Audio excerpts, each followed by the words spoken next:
So whenever there's a conflict, like with Daji's meditation or sitting, we will let that be recasted, and that's good enough.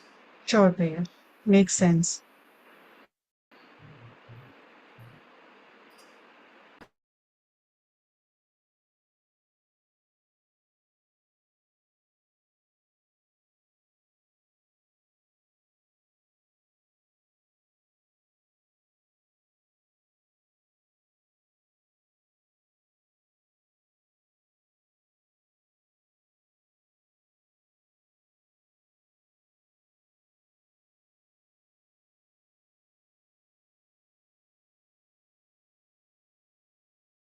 Different as we progress the original state, slowly and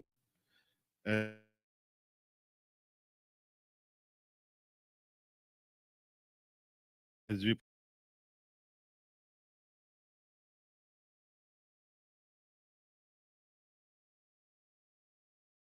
progress the original state,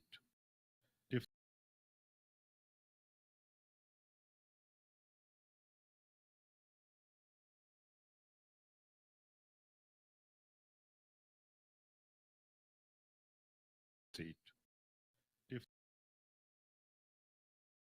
and slowly.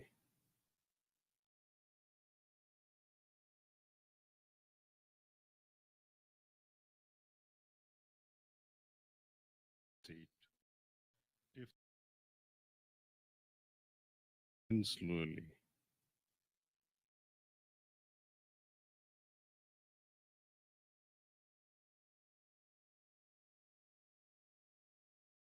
State. On. They enjoy this peace. Have been indoctrinated from very early childhood. If you do this, the ultimate will be happy. If you don't do this, maybe you'll go to hell. This peace.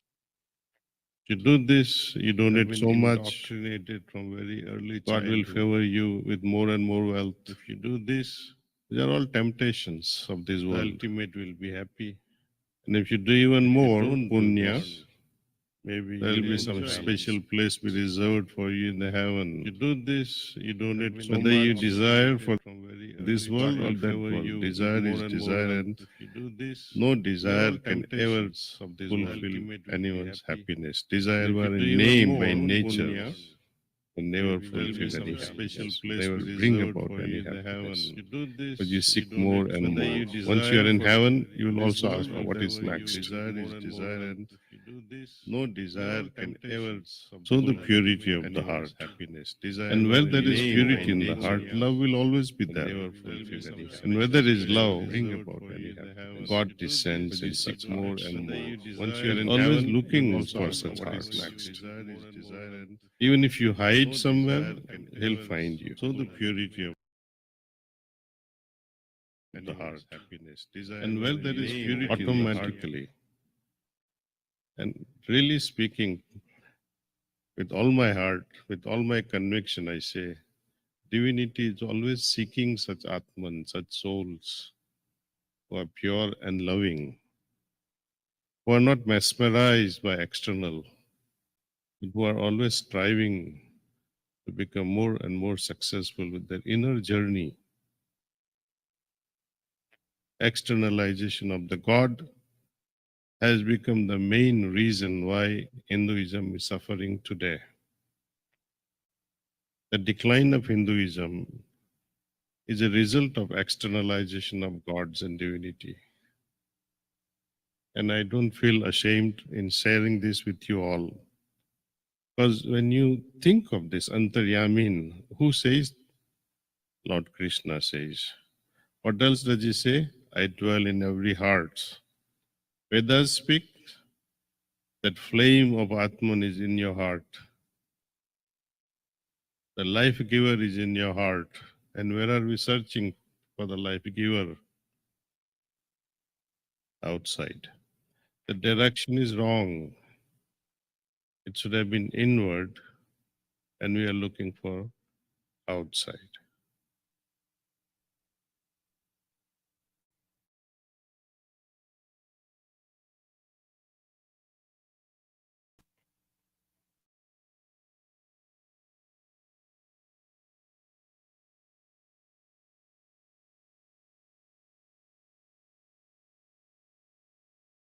Vedic times always say one fundamental thing, that consciousness can never be changed unless and until your direction is correct. Swami Vivekananda also says the main purpose of human janma is we have soul and we have sukshma sharir. Can body evolve? When you study Darwin and many other theories,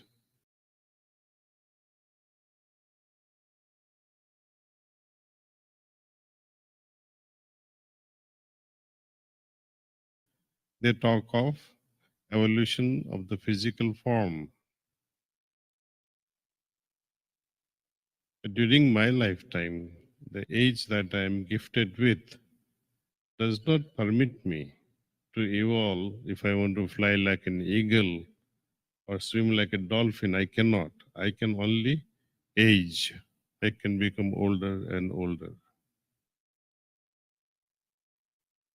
But that is not evolution, that is aging.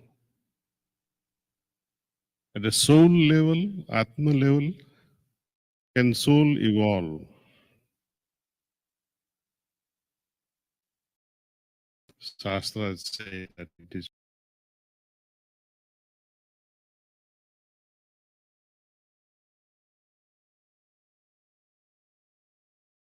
pure in itself. It is immutable, unchanging. How can there be change? Because for evolution to have, you need to have a change.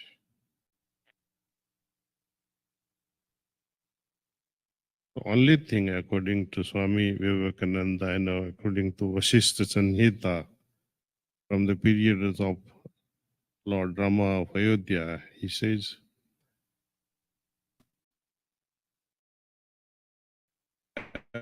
above which and below which there are two giant oceans.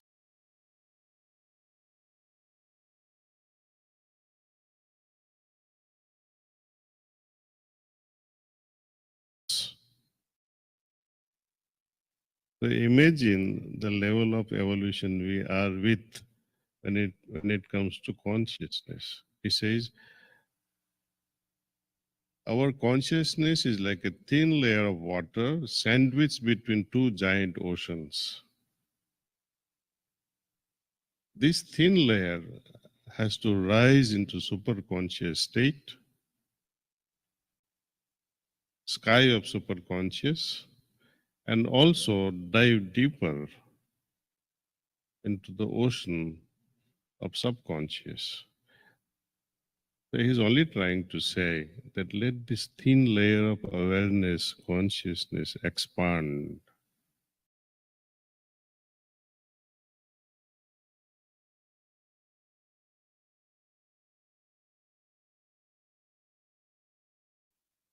In short, the purpose of life is simple: expansion of consciousness to the extent that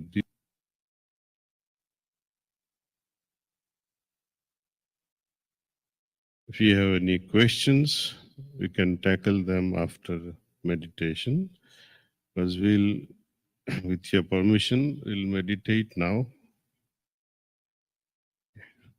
Sister Ranjana will first walk you through relaxation, and then we'll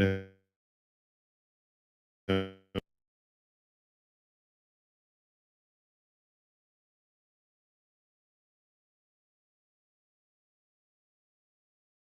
about 20 minutes of meditation.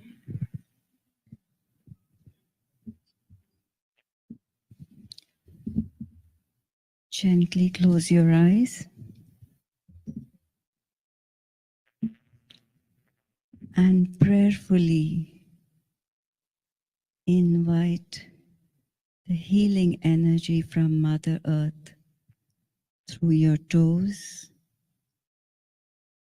Feel it traveling through your feet, to your ankles,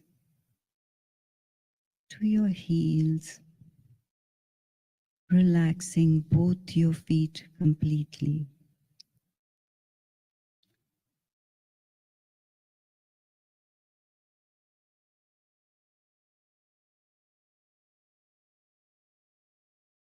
Feel this healing energy move up your calf muscle and right up to your seat,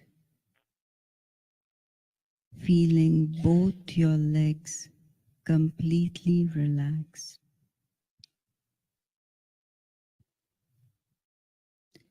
Breathe gently. Bring your awareness to your lower back.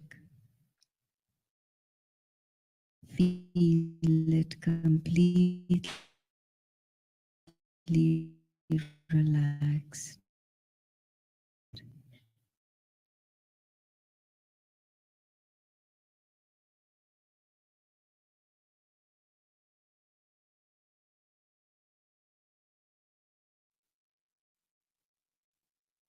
Feeling the energy moving to your upper back,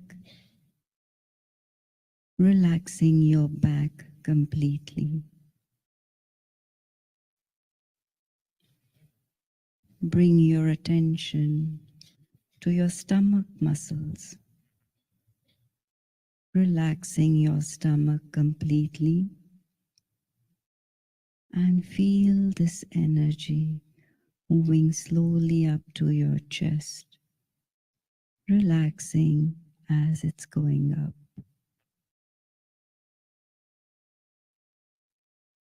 Breathe deeply.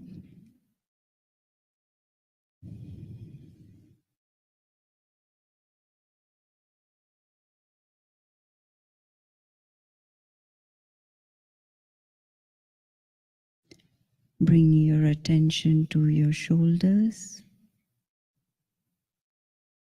Feel all the tightness simply melting away. Feel this energy moving down your upper arms, elbows, forearms, and right up to your fingertips. Completely relaxed.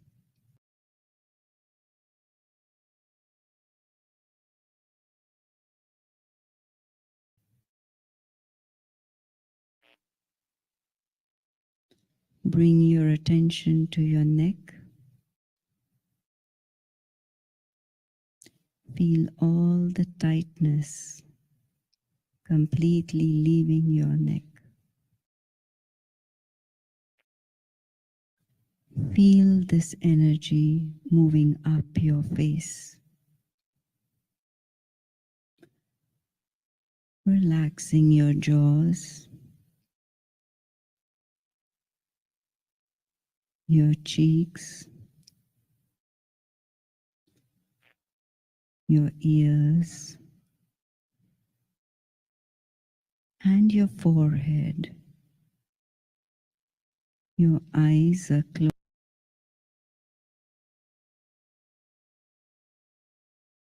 closed gently.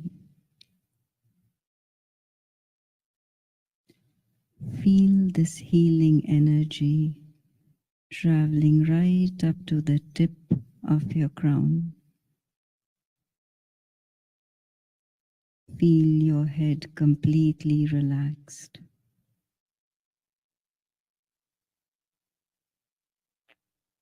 Feel yourself completely relaxed from the top of your head right down to your not relaxed or tight. Feel this healing energy relaxing that part.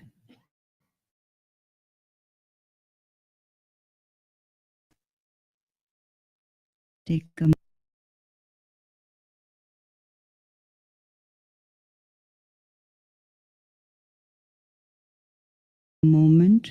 to do so.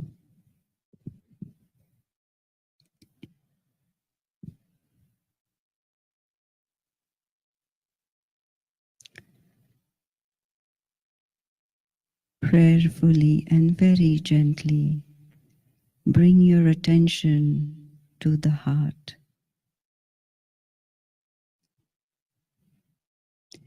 Immerse yourself in this suggestion, presence of divine light in the heart, and it is attracting you within. If your mind wanders anywhere, gently in your heart,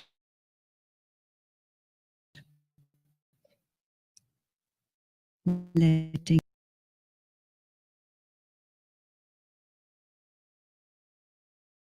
go of everything else. Become absorbed in the love and light in your heart.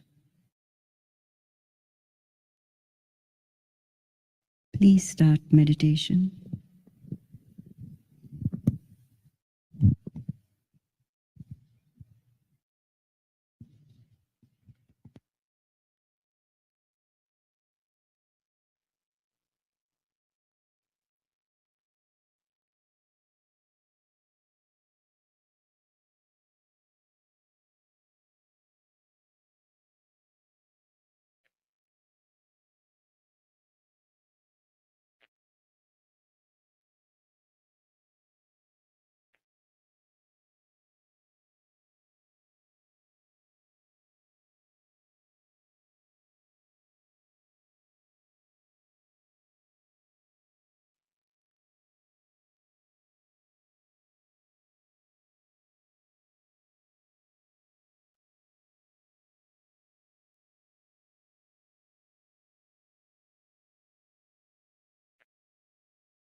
That's all.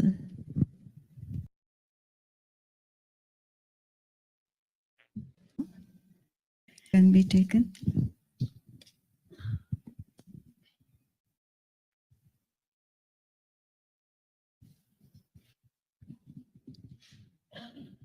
Hari Om Daji, I'm Sindhu. I have a few questions. A few years back, a kind of self-unfoldment happened for me and my husband together. So during this process, we kind of, when we meditate, we feel that our meditation sessions extend to about like 2.5 hours or 3 hours meditating. Either you have to have a guru or you have to stop meditating. So what are your thoughts on that?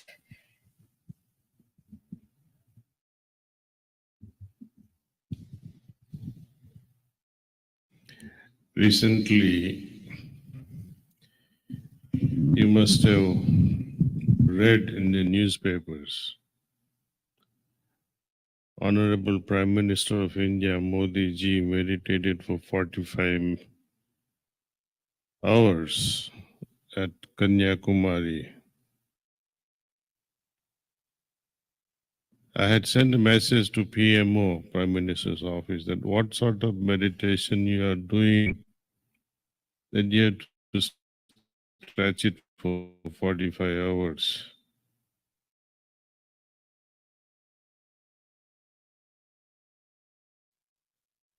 It's like when you sit on your dining table, how long do you take to feed yourself?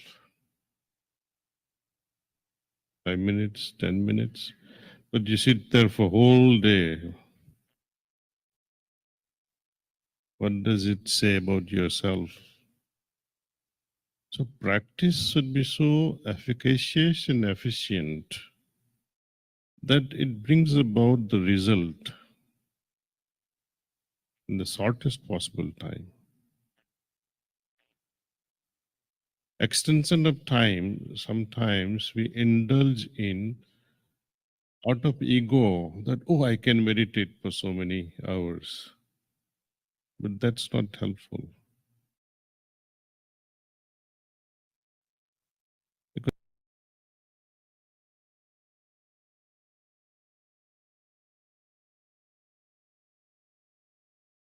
mind gets tired after some time. And the tired mind cannot be productive, cannot absorb, it just repels.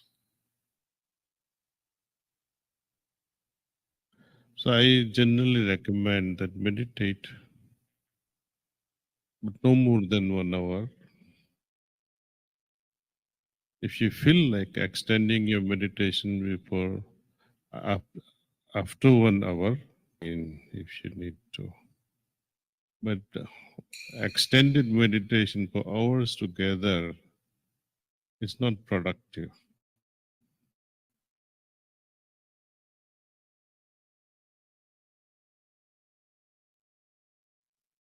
And especially when we meditate with this Adi Shakti we call Pranahuti, you really don't have to meditate for a very, very long time. When you invoke this higher energy into yourself, let it do that work. Our job is to just close our eyes and think that you are in the lap of God or in the lap of your mother, and just relax. You see, unfortunately, this term meditation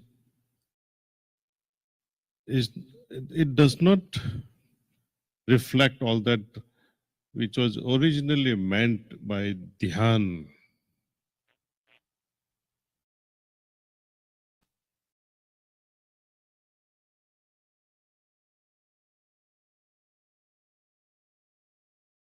The ultimate. Yan means a vehicle. Vehicle that can take me to the ultimate. It is dhyan. In that process, we transcend our manas, buddhi, chitta, and ahankar, all these subtle bodies are transcended. Means you don't think, you don't intellectualize, you don't think of yourself. It is just transcended. But according to English word, meditation means focused mind, concentrated. Focusing on what?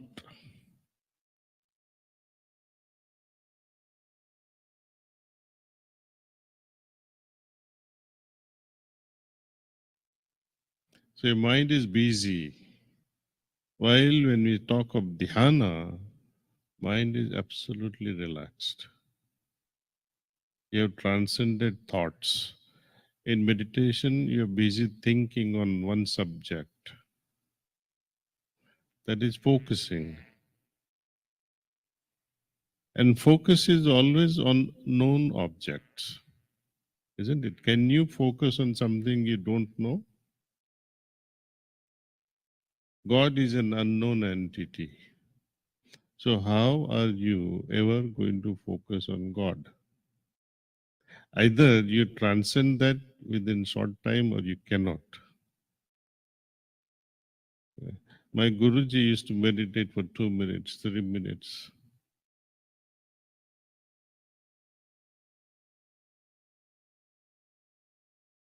Because in 2-3 minutes, whatever had to get connected with, he would attain that. For some of us, it takes 20 minutes, 30 minutes. With Adi Shakti being invoked in this whole process of meditation, it makes it very effective. So try this with the trainer. Since your parents are heartfulness practitioners, they can put you in touch with the trainer and you can take some initiation from them. Thank you.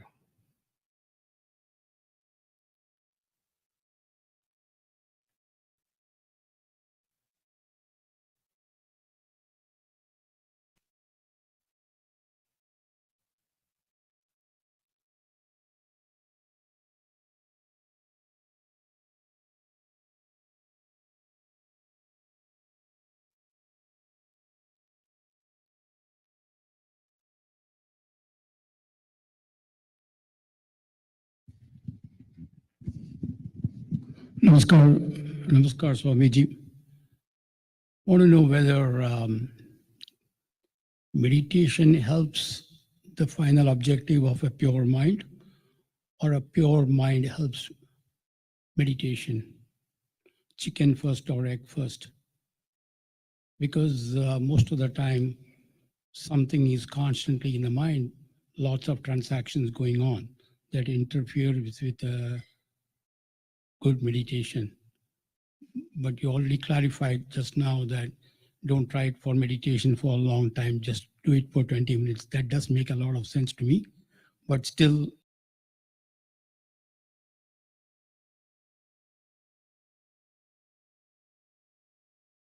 are we achieving anything until the mind is purified?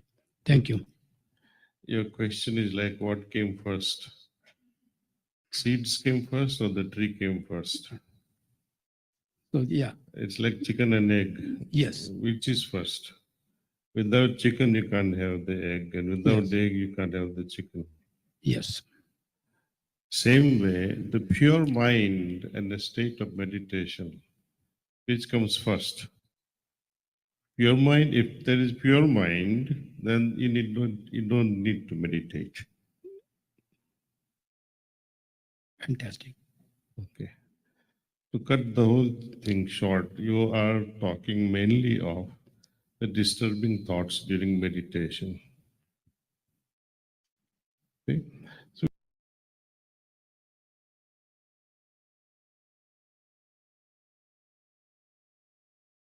we have to correct our lifestyle. When our mind is going everywhere during our leisure hours, when you're doing nothing, at that time, imagine or watch your thought processes. Out of 24 hours, when you sleep, rest of the hours, your mind is always chattering. be that you have passed by. After some time, you think, oh, I have reached somewhere. Even when you're in conversation with your loved ones,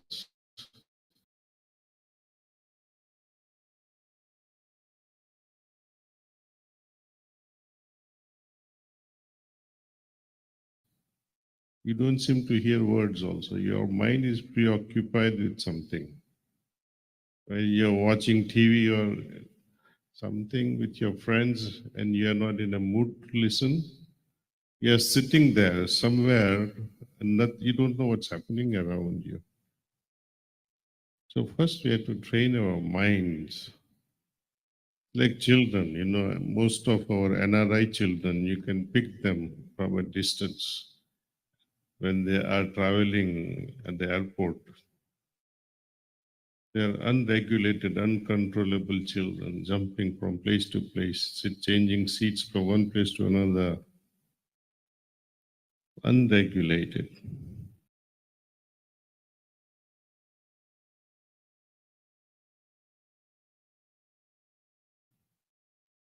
Mind is also like that. And only through meditation we can train our mind. It happens slowly and steadily. On the first day, within a month, it may not happen. But your day-to-day experiences will be profound. It really does not matter what happens during meditation. But after every meditation sessions, as you feel it now, you'll all feel lighter, peaceful, and calm.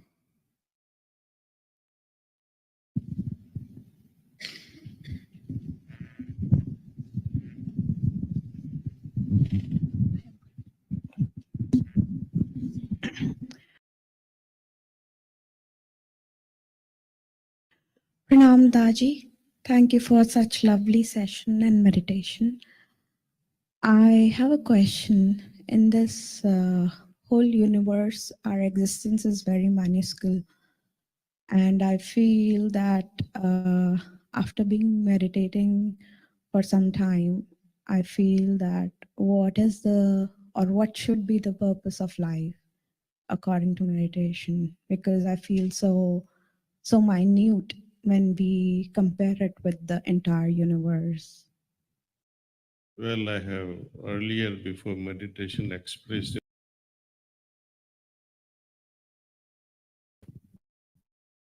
evolution of consciousness.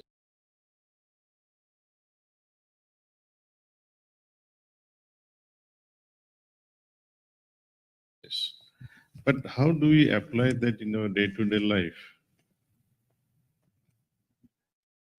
While I was practicing in business world, as they say, the real world, how should that consciousness, how should that spiritual lifestyle run my business? Very simple, whether you are a housewife or a businessman. Does that action makes your heart joyful? Do that. And with every action, connect yourself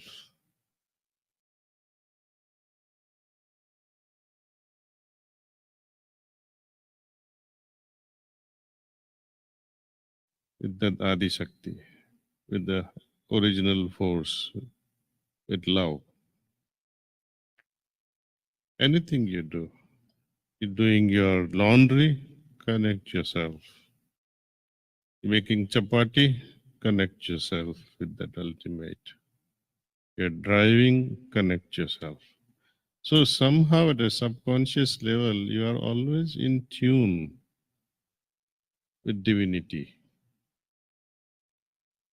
Externally, you can be doing so many things at the same time, but from inside,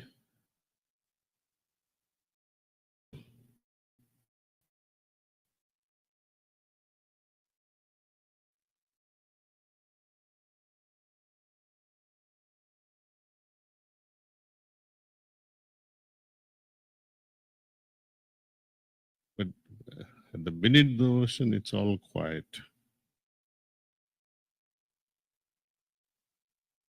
That's what the message of Gita is also. Sthita Pragya state is all about attaining such a steady state in our heart, that depth, that calmness is attained in whatsoever we do. Externally, many things can happen.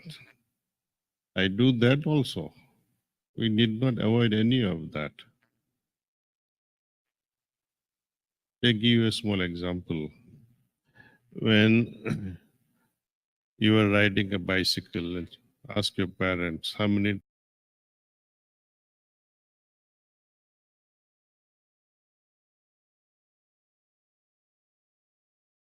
times you fell from the cycle. You must have cried. But then they had this training wheels on the cycle. Then what happened? You were riding on your own. Then you were cycling, going to school, letting your hands off also, singing, talking with your friends, watching the traffic. Your main thing your body was doing was paddling the cycle. Your eyes were watching. Your mind was also occupied. You were also singing. So many things were happening at the same time. So during all our daily activities, we can paddle the way we were paddling as a child.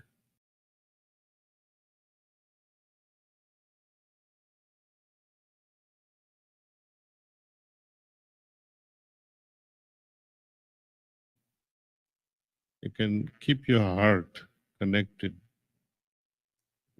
to sadhana. See, keeping the Lord all the time. It is not enough that you meditate for 20 minutes or 30 minutes, but that must extend.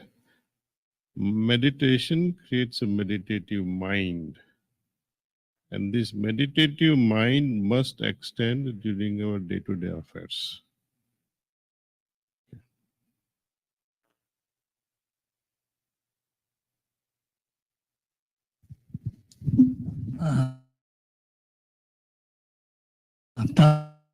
Touch. And open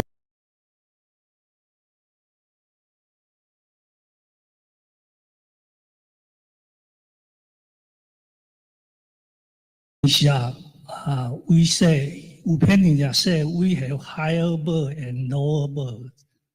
And when we say we listen to our heart, right? We listen to the higher bird or the lower bird. And the other question is the higher bird is Lord Krishna? Is it true or false? Well, there is always this higher and lower. On until the higher and lower becomes one. This duality should end at some point. It's like the drop saying, when you're walking on the ocean side, a drop comes out of the ocean and falls on your hand. You feel coolness. Is this drop restless to merge back into the ocean? It is identify, in your words, this is a lower self. That's a higher self.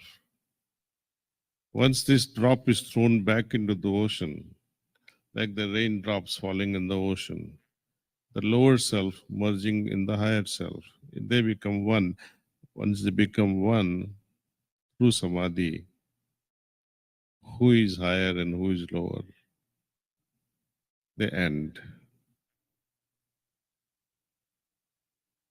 That's when we say, I have arrived. One last question.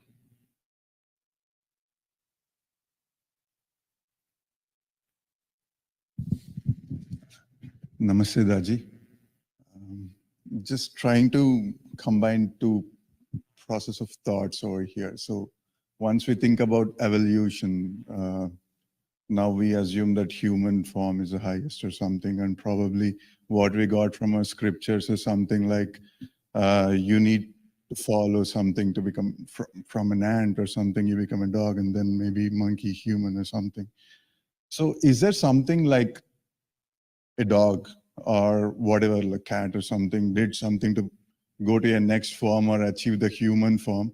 And in the same way, like probably they evolved and became human. So is humans are also evolving to achieve that state of oneness or sthita prajnas or anything? And I know multiple people will be saying that at this generation, we are going to be doomed, you are going backward or something like, I don't know, I'm in the process of trying to understand so many things. So probably maybe I need your help to understand. Well, when a dog asks me, will it evolve? I will answer the dog.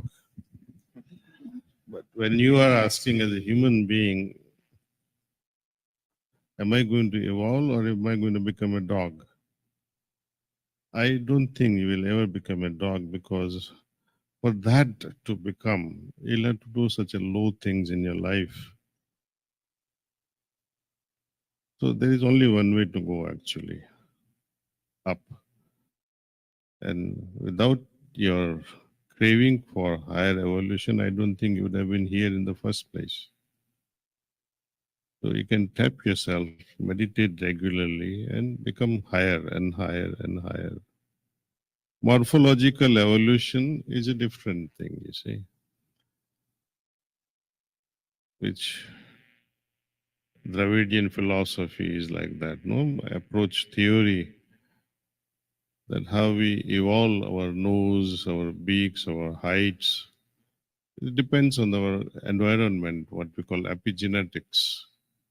Environment affecting our genetic expression. It does affect in some way, in a very subtle way, but it has a very drastic impact. There was a study done by Dr. Bruce Lipton on epigenetics, and he studied mothers to be in a very tough, rough neighborhoods. And he saw that these mothers to be were always under a fight or flight type of situations, because husbands, they would not know when the husband would come home, if at all. And if he at all comes home, he comes with a gun and sleeps with a gun under the pillow. So that sort of study he did. And mothers, they were always under sympathomimetic mode. Now, if you know a little bit of science, that means either you're about to fight with your hands or take a flight with your legs. What does that mean? That means there is more blood rushing into your limbs. And when more blood rushes into your limbs because of these neurotransmitters, blood is diverted from your visceral organs like digestive systems, lungs. So now what happens? The baby that is growing, the embryo fetus that is growing in mother's womb, also behaves like that, like mother. Hands also are active, legs are active. Their hands and legs will be longer and their digestive system will suffer. Also, because they are under sympathomimetic mode, the back part of the brain will be bigger, amphibian brain, which is the reactive brain that makes you all burst with a lot of emotions. You have unregulated emotions. And this frontal part, frontal cortex they call, will be less developed in such children where mothers are always stressed because of the external environment. That's why in India especially, I haven't heard of any other culture where they send the daughter-in-law, once the parents, I mean mother-in-law or father-in-law comes to know that our daughter-in-law is now pregnant, they worshipfully, reverentially, they send her back home. to her parents' place. I don't know what we call that in Gujarati.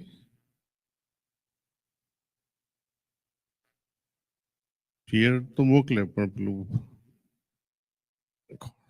ખોળો ભરે છે એનો અને પછી ઘરે મોકલી આપે. ખોળો ભર્યા પછી they are looked after very well in the parents' place. That place is very familiar. So she is in the comfort of her own familiar environment, no stress. It is not that the in-laws family was bad, but there is more comfort. Because even though they may not be pushing you to do anything, because after all, Indian society in those days when all these rituals were established, it was by and large agrarian society. So every family members contributed to farming. So she would not feel ashamed that I'm not contributing anything. So she can rest in her parental place. And the growth will be desirable growth. No stress. So cognitive functions will be better. Frontal cortex will be very well developed. Emotionally sound children will be born. So we have to provide that environment. And not only after conception, but before even think of conception, this environment has to be created between the partners, as well as the overall house atmosphere has to be in. If you want souls to enter your family who are like Vivekanandas and Buddhas of a high caliber, but if you want to mate like animals, you have a choice.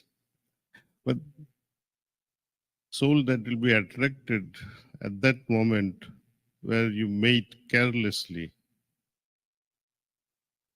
then the souls of that attitude with those vibrations will descend in that womb. So we have to be very careful choosing the partner whom you can love. Don't get into stress because so and so is forcing you to marry. You must make sure there is mutual love. There is mutual spiritual goal.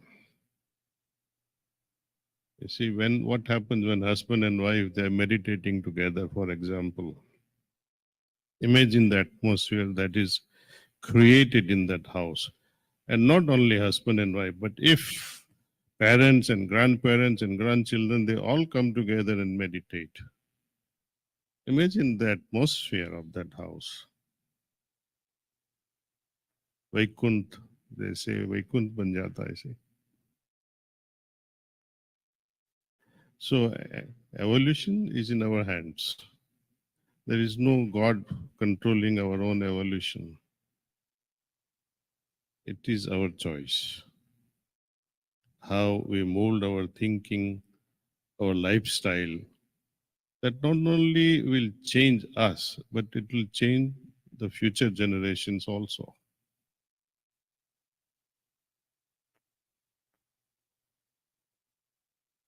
So now I would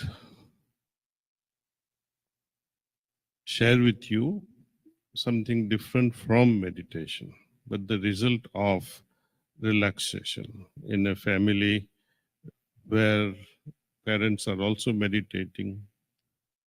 Something what we call a birth of a newly intuitive minds are born. And we're going to showcase you some children who will be able to do. It will be more than a miracle to most of you. Some of you may even say, oh, this is humbug, but if you bring your own children or grandchildren and see for yourself that yes, they are all trainable, there is no magic in it. So it's a cognitive minds training.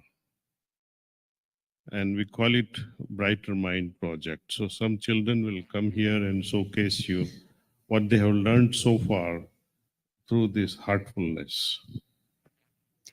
Request the Brighter Mind children to come up on stage.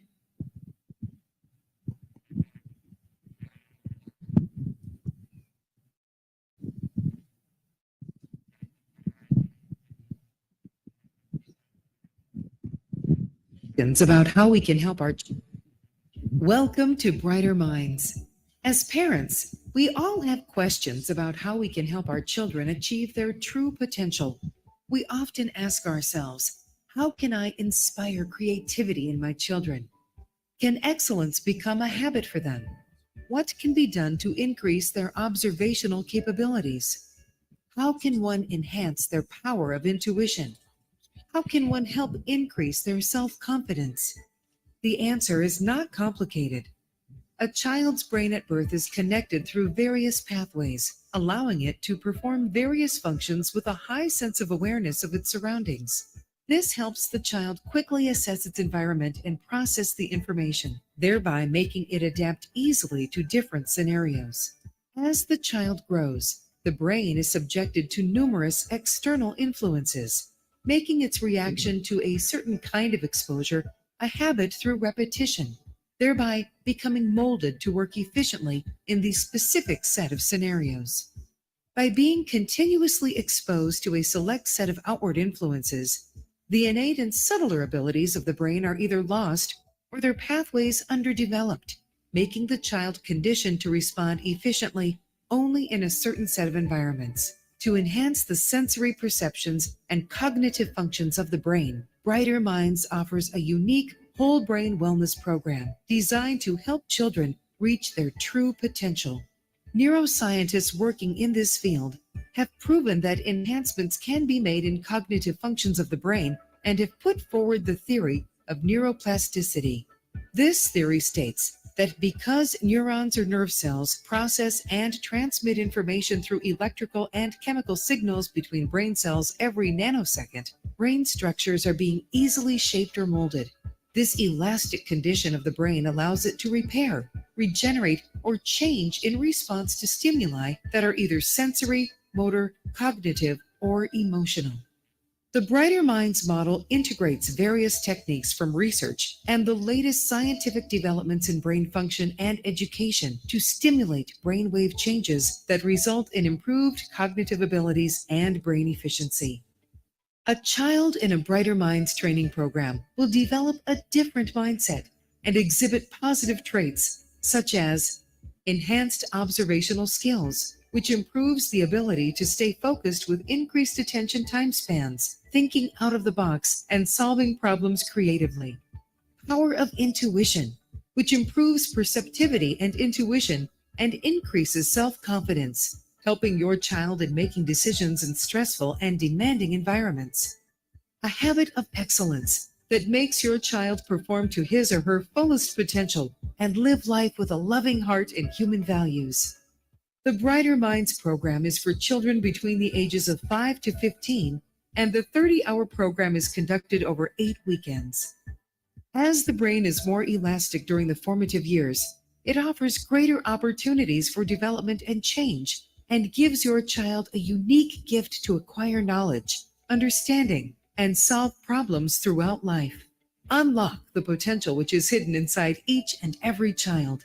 Give yourself and your child a gift for a lifetime.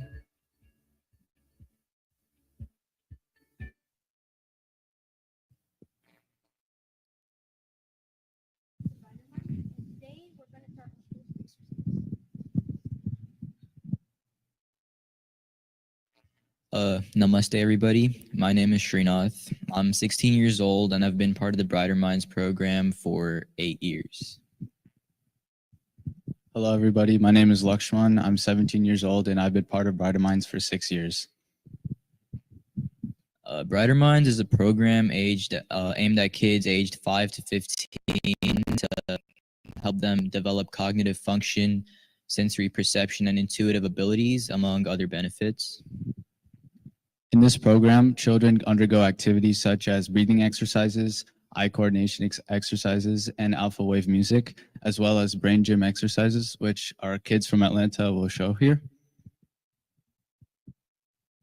So our first exercise is going to be called Tom and Jerry. First, you're going to take your hand and then you're going to turn them around like this. And you're going to create a fist and take your left arm and put your thumb in a position like this and your right hand's pinky in the same direction. Now we will switch. 1, 2, 3, 4, 5, 6, 7, 8, 9, and 10.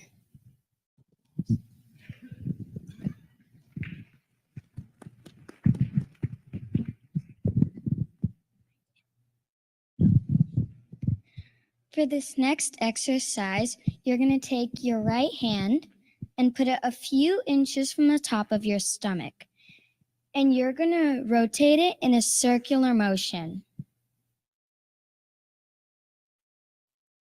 And then you're going to take your left hand and put it a few inches from the top of your head. And you're going to move it up and down. Now, let's combine these two motions and do it 5 times.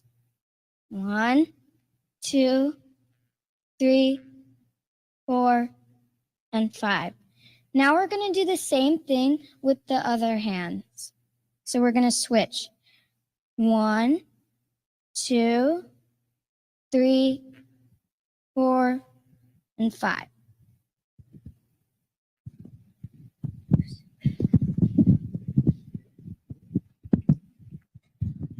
So for this next exercise, both our hands out.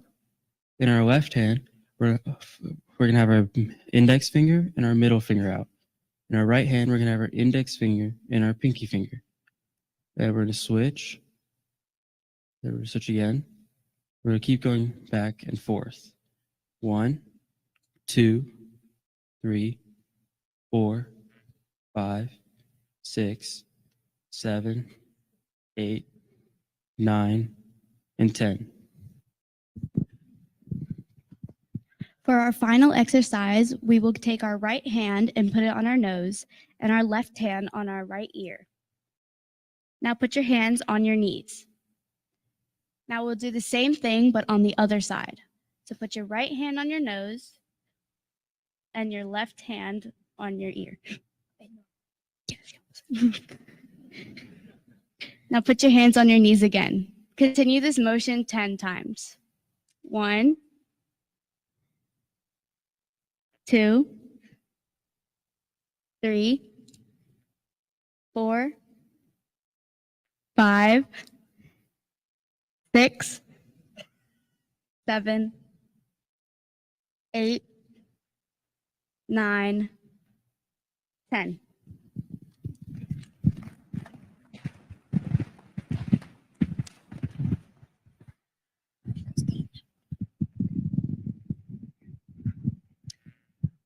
I would like 2 volunteers.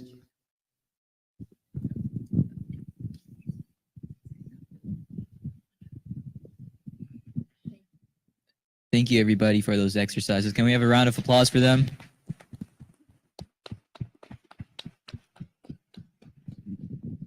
So the alpha music aspect of the program is specifically engineered to make our brain function at the alpha frequency, which is the optimal state for learning, and also helps us better develop our intuitive abilities.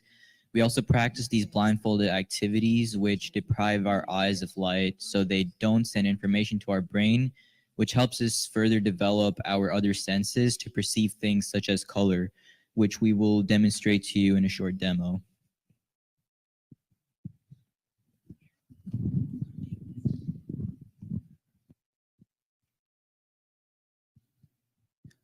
I would like 1 volunteer to come help with our demonstration.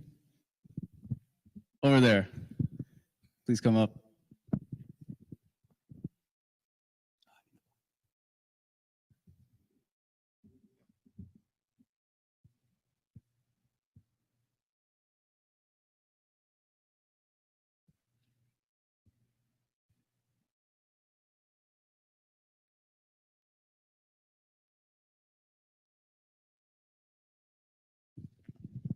What is your name? Namaste everyone. My name is Darshan Patel.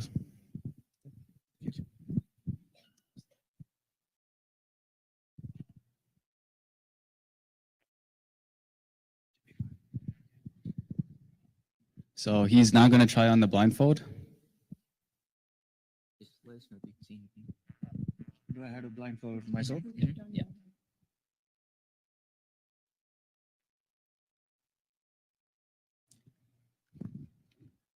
Okay. Can you see anything?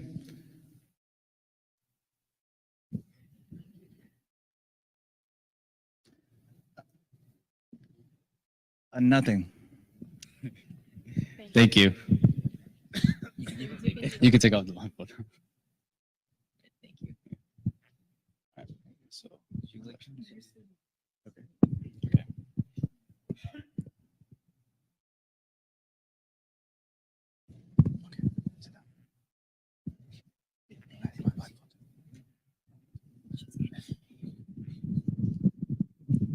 So now these children are going to recognize the ball colors. They'll be wearing blindfold. Put the blindfolds on. Oh.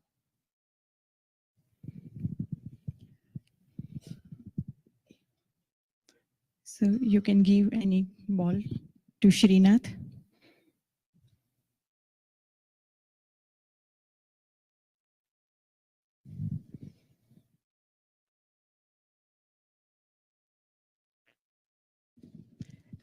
And you come here. You can hold the ball in Lakshman.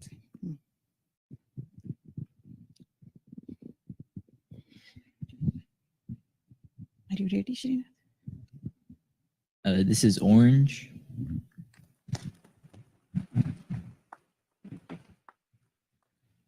One more ball. You can. Oh, this is blue.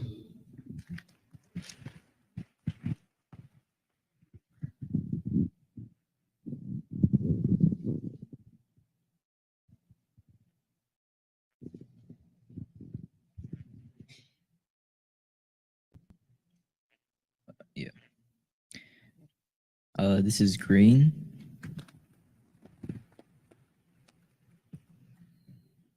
This is Mikey. Oh, this is pink.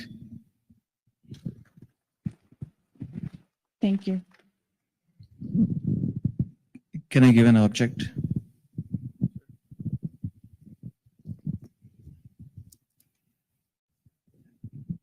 The color of this object is what I'm asking. I can give it in your hand. It would be black. Wow. Okay.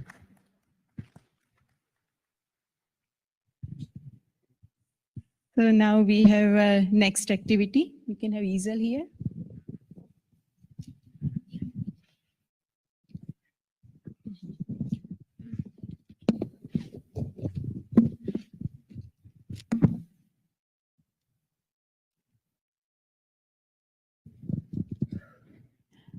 We can have one more volunteer here. Anyone? Yes, please come. Yeah, thank you.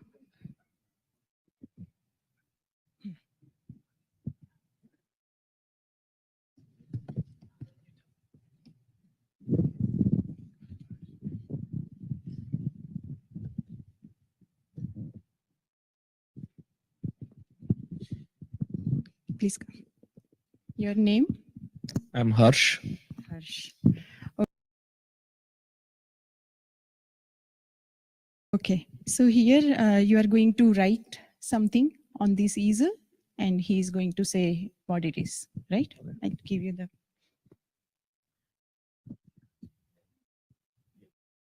Middle, in the middle. Thank you. This back, this back.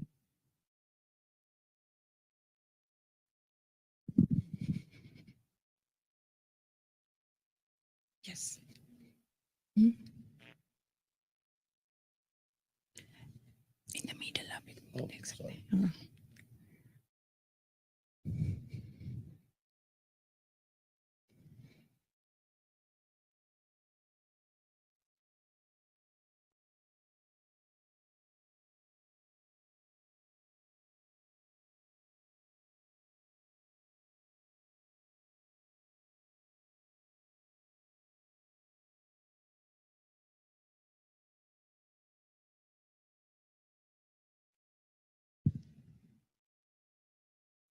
Oh, is the mic in front of me?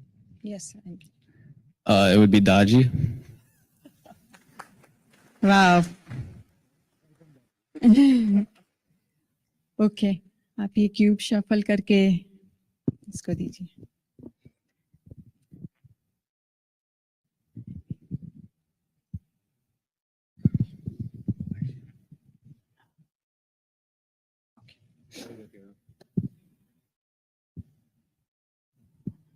If you have a dollar bill, you can give him. He will read the sequence number. Any dollar? Any.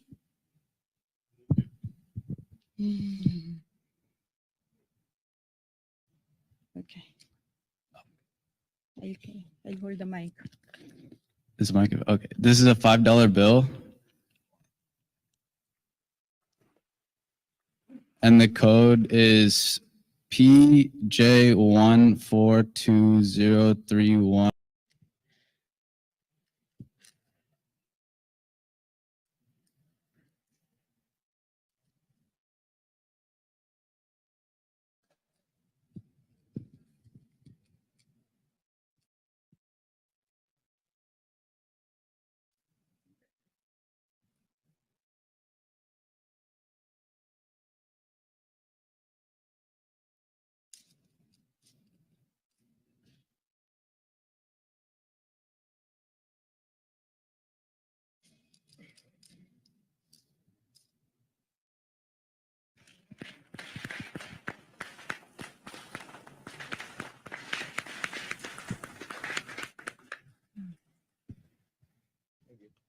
Thank you. Thank you.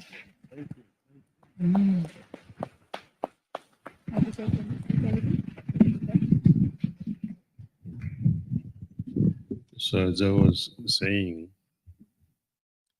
any child can be trained, can learn all this over 30 hours of training.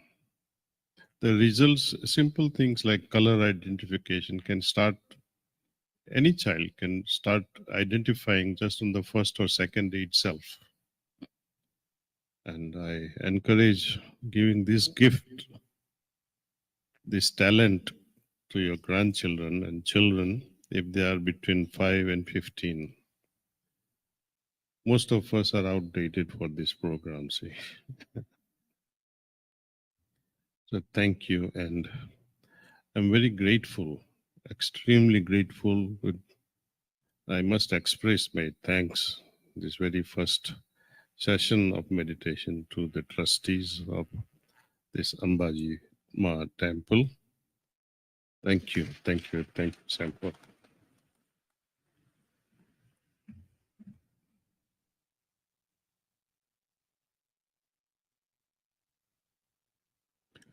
I thought you played it already.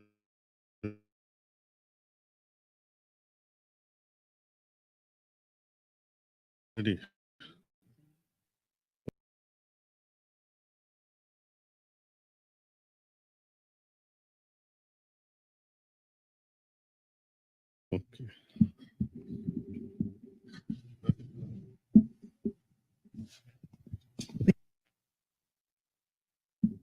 We'll just play a video of Kanha Shanti Vanam now.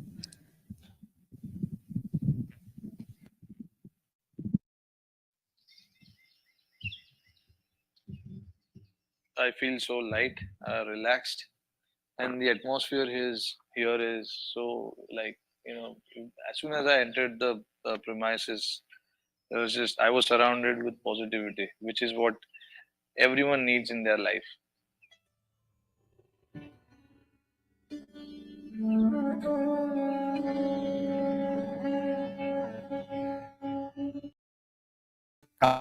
Kanha Shanti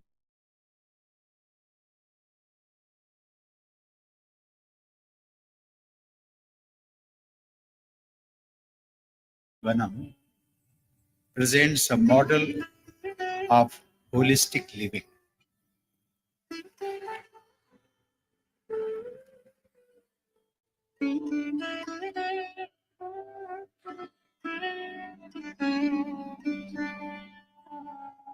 जो मैंने हृदय के अंतरतल से, हृदय के अभ्यंतर से जो अनुभव किया।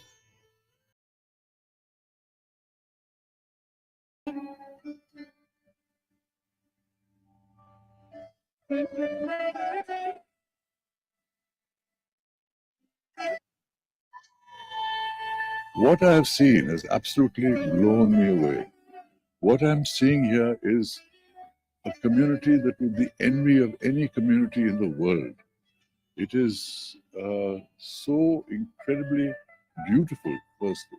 The beauty of its architecture, schools, auditoriums, libraries, the landscaping, the integration between nature and buildings. There is just something breathtaking about the way it's being done, and in an ecologically friendly and sustainable way.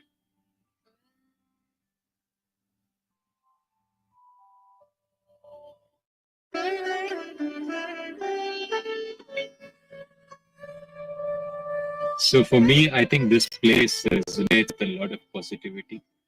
I've been here in the last year, maybe about 8 to 10 times, and the longing to come back here is quite higher than the number of times I've actually come here.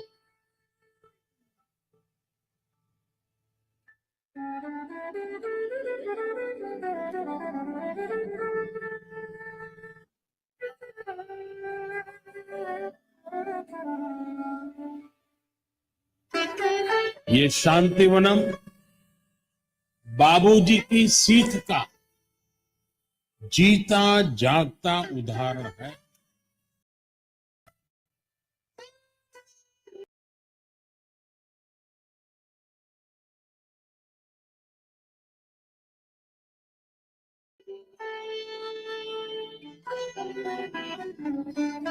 This place is open to all. It's not only for the members of this organization, but those who like to meditate, those who like to explore this inner spirituality and experience it. Even if you are meditating for the first time and say, "Oh, I don't know how to meditate," here we can teach you how to meditate and go inside. And again, I cannot emphasize more on this, that it is all free.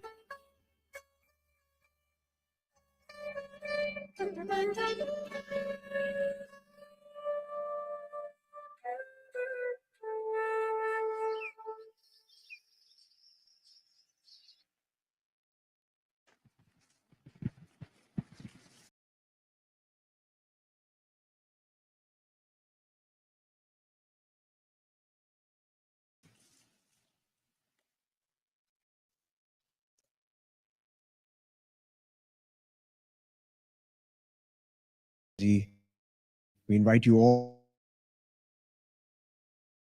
to visit Kana. Please do. So just to thank you, first of all, Taji, also for providing lunch. Thank you to all of you for spending these couple of hours with us. So now to answer your quick questions. So where do we get more info? Whether it's about heartfulness, about meditation, about brighter minds, multiple options. Behind those bookstore with bright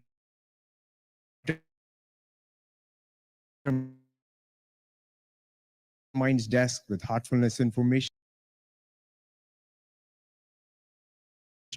You can get connected to one of the trainers right here, right now, and they can grab your information and reach out to you over time.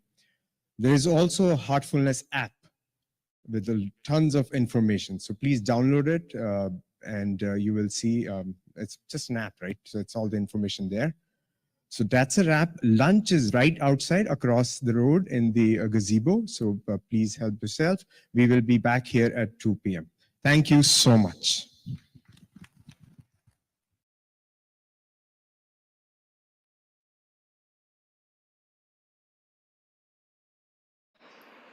Thank you everyone for watching the live along with us. You have a wonderful rest of your night. Good night. See you tomorrow at 8:50 p.m. Indian Standard Time. Thank you.